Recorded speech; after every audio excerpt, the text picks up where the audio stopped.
हापुड़ मेरठ लोकसभा से देवव्रत कुमार त्यागी जी इलेक्शन लड़ रहे हैं। तो आज काफ़ी समय के बाद उत्तर प्रदेश पूर्व मुख्यमंत्री मायावती जी आज मेरठ पधार रही हैं और सभा को संबोधित कर रही हैं। तो दोस्तों, आज हम आपको लेके चल रहे हैं सीधा मायावती जी की सभा में, जिन्हें मेरठ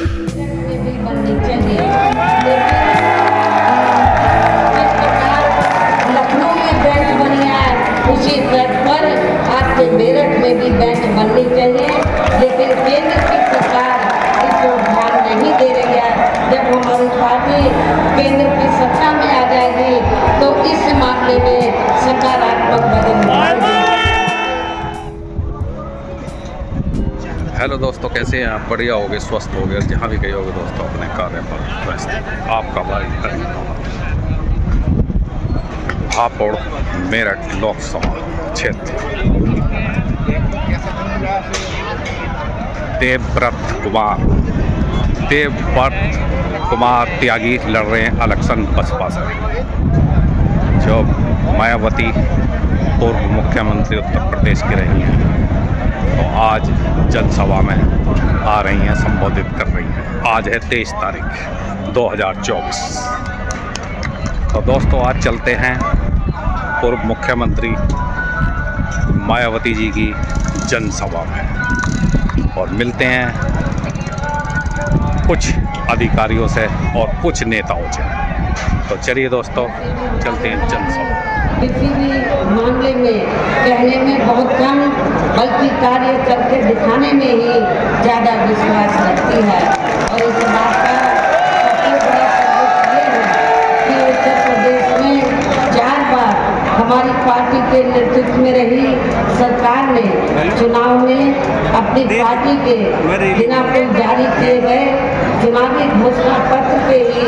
और देश व आम जनहित में काफ़ी कुछ ऐतिहासिक कार्य करके दिखाए हैं। जबकि इस मामले में हमारी पार्टी का ये कहना है,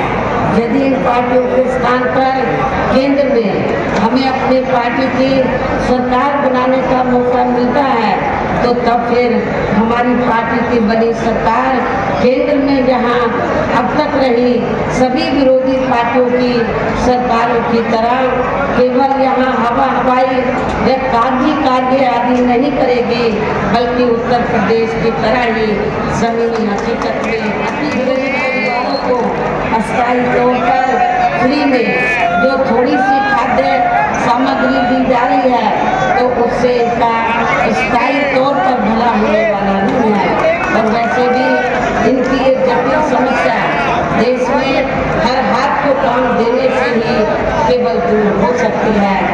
जिसकी तरफ हमारी पार्टी की बड़ी सरकार विशेष ध्यान देगी। साथ ही देश में पिछले काफ़ी वर्षों से आए दिन बढ़ रही गरीबी, बेरोजगारी व महंगाई आदि से भी जनता बहुत ज़्यादा दुखी व परेशान है, जिसे भी आर्थिक नीतियों में तब्दीली करके फिर जरूर दूर किया जाएगा। हिंदुत्व की भी आड़ में, धर्म की भी आड़ में पिछले कुछ वर्षों से खासकर मुस्लिम समाज के लोगों का द्वेष की भावना से जो इनका काफ़ी ज़्यादा शोषण व उत्पीड़न आदि किया जा रहा है, तो उसे भी फिर जरूर रोका जाएगा। और ये सब हमने अपनी यूपी की रही सरकार में करके भी दिखाया है। इसके अलावा हमने यूपी में सब समाज में से गरीब एवं बेरोजगार लोगों को बेरोजगारी भत्ता आदि न देकर उन्हें बड़ी तादाद में रोटी रोजी के साधन भी उपलब्ध कराए हैं। जो अब ये कार्य भी अधिक हवाई व प्रलोभन भरे चुनावी घोषणा पत्रों आदि के बहकावे में अब यह खासकर देश के अति गरीबों,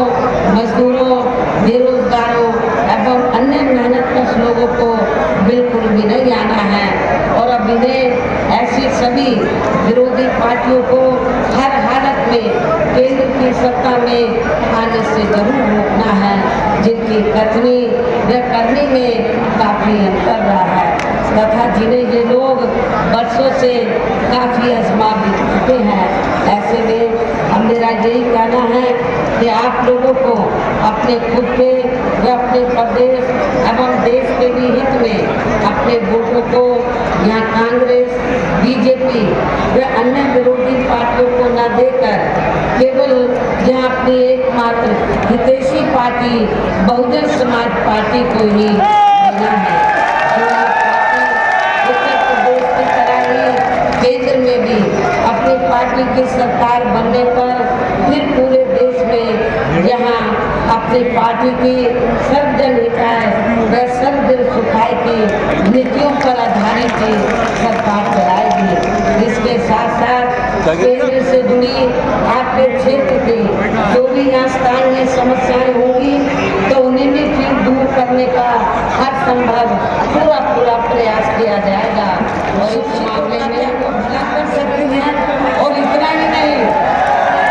इन वर्षों में जन्मे संतों, गुरुओं और महापुरुषों के नाम पर जो हमने जिले बनाए,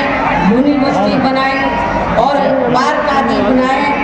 अनेकों संस्थानों के नाम रखे, वो भी ज़्यादातर समाजवादी पार्टी की सरकार ने बदल दिए थे। साथ ही केंद्रीय राज्यों में भी विरोधी पार्टियों की रही सरकारों में इन सभी वर्गों को प्राइवेट सेक्टर में आरक्षण दिए जाने की व्यवस्था किए बिना ही इनकी सरकारों के ज़्यादातर सरकारी कार्य अब प्राइवेट सेक्टर के जरिए ही इनके बड़े बड़े पूंजीपतियों व भूला से प्रभावित होगी दिए जाने के कारण अब इनको पूरे देश में आरक्षण का मतलब ही लाभ मिल पा रहा है। इसी प्रकार इनका इन मामलों में भी शोषण व उत्पीड़न आदि होना अभी तक भी बंद नहीं हुआ है। इसके साथ साथ मुस्लिम व अन्य धार्मिक अल्पसंख्यक समाज के लोगों की भी हालत हर स्तर पर आती जाती जिसका काफी कुछ खुलासा सच्चर कमेटी की रिपोर्ट में भी किया गया है। इसके कारण किसान वर्ग भी आए दिन आंदोलित ही बना रहता है। साथ ही इनकी गलत आर्थिक नीतियों की वजह से देश की अर्थव्यवस्था पर भी इसका काफी बुरा प्रभाव है, जिससे यहाँ विशेषकर छोटे एवं मध्यम वर्गीय व्यापारी वर्ग भी काफी ज्यादा है। इस सीट पर अपने त्यागी ब्राह्मण समाज की भावनाओं को ध्यान में रखकर साथ ही उनकी आबादी को भी ध्यान में रखकर हमने इस बार इस सीट पर बहुजन समाज पार्टी की ओर से श्री देवव्रत त्यागी को चुनाव के मैदान में उतारा है, जिनको कामयाब बनाने के लिए अपनी पार्टी के लोग पूरे जी जान से लगे हैं। हालांकि आज यहाँ की इकट्ठा हुई अपार भीड़ के जबरदस्त जोश को भी देखकर अब मुझे भी एक काफी हद तक भरोसा हो गया है कि पिछली बार की तरह इस बार भी आप लोग अपने प्रदेश से या लोकसभा चुनाव में अपनी पार्टी का बेहतर रिजल्ट जरूर लाएंगे। हमने आप लोगों को जरूरी बातों की तरफ और इस संबंध में विशेष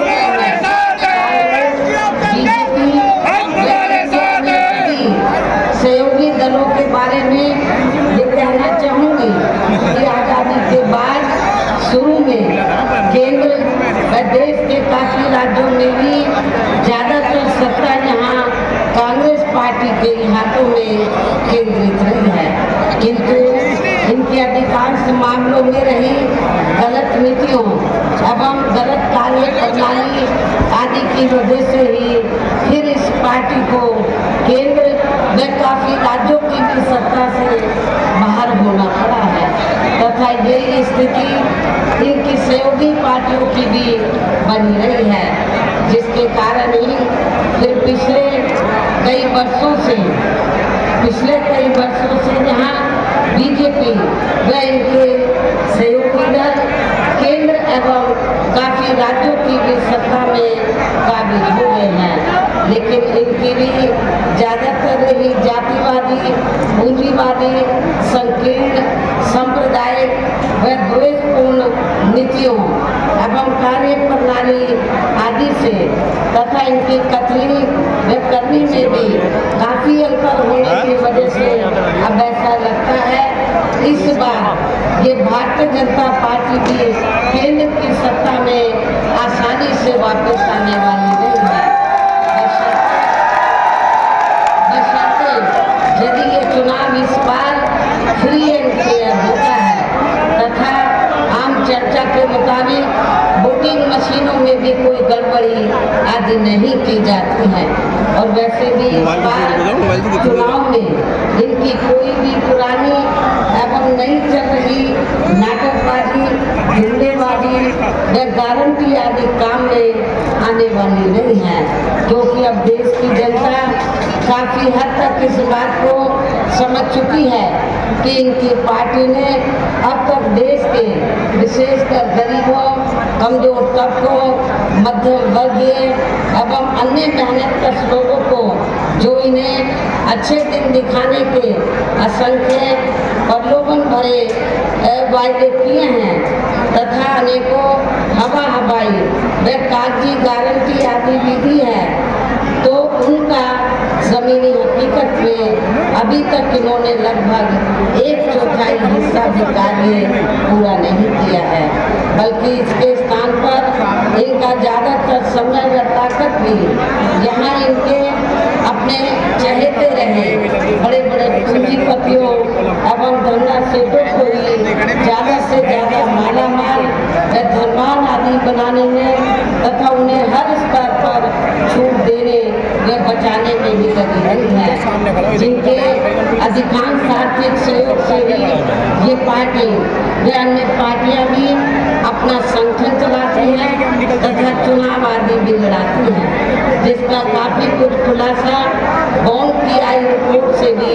हो जाता है। इसके साथ ही अब ऐसा लगता है कांग्रेस पार्टी की तरह ही बीजेपी में भी केंद्र की तमाम सरकारी जांच एजेंसियों का लगातार ज़्यादातर राजनीतिकरण ही कर दिया है। इसके अलावा देश के किसान वर्ग भी वर्तमान बीजेपी की सरकार में शुरू से ही अपनी विभिन्न समस्याओं को लेकर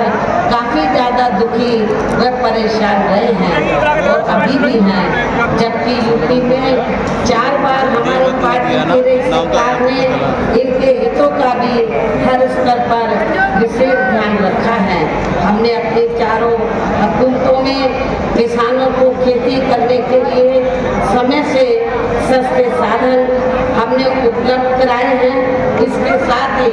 इनकी हर फसल का उचित दाम भी हमारी सरकार ने दिया है, जिसके लिए यह पार्टी के सभी स्तर के छोटे बड़े पदाधिकारी एवं कार्यकर्तागण आदि पूरे जी जान से लगे हैं। और अब अंत में मेरा यही कहना है कि आप लोगों को वोट पड़ने वाले दिन यहाँ बीएसपी के अपने मेरठ के लोकसभा प्रत्याशी को अपनी पार्टी के हाथी